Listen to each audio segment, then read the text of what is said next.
आसाम मिजोराम रायजोआरि सिमायाव दावराव दावसि सोमजिनाय जाथायाव सा 6 पुलिस बिबानगिरिफोरनि जिउ खहा जानायजों लोगोसे काछारनि एसपि आरो धलाईनि असिखौ लाफानानै सा 65 पुलिस बिबानगिरिफोरा जोखोम जादों।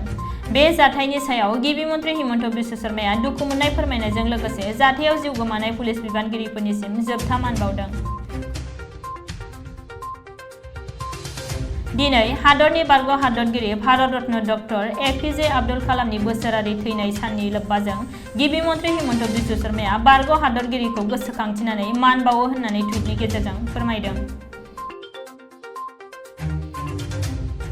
मिजोरामनि गाग्लोबनायनि उनाव हाइलाकान्दियाव मिजोरामनि हेंथायै रांखान्थियारि होबथा हाबाफारि लादों। 6 नं माहारियारि राजा लामाखौ होबथानानै जाथायाव जिउ गोमानांनाय पुलिस बिबानगिरिनि न'नि लांगोना मोखाङावनो ओनसोलनि रायजो राजाफोरा रांखान्थियारि होबथानाय हाबाफारि लादों। खोला करिया आरो साहा करियानि सोमोन्दोखौ गाहामाव लाबोफिननो थाखाय मोन्नैबो हादोरनि दैदेनगिरिफोरा गनायथिलायदों। आसाम मिजोराम सिमायाव गुलि गावलायनाय जाथायाव जिउ गोमानाय पुलिस बिबानगिरिफोरनि नखरनो 50 लाख रांनि अनसुंथाइ आरो सरकारि साख्रि होनो फोसावदों गिबि मन्थ्रि हिमन्त बिश्व शर्माया।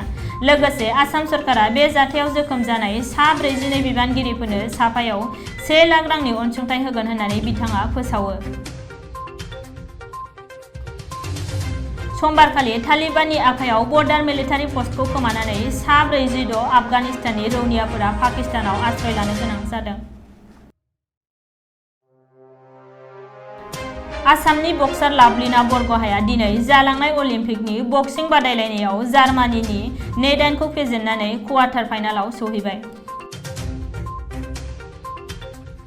बाक्सायाव आबादारिफोरा गोरान आबाद फोथाराव दै लांनो दैसायाव बान्दो थेदों। सावननि फोथाराव रायजो नाङैनो आबादारिफोरा मुखुब जानानै थानाय समनि गेजेरावनो बाक्सा जिल्लानि भारत भुटान सीमा ओनसोलनि माखासे आबादारिफोरा आबाद मावनो दैनि आंखालखौ सुफुंनो थाखाय फाग्लादिया दैसायाव बान्दो थेनो गोनां जादों।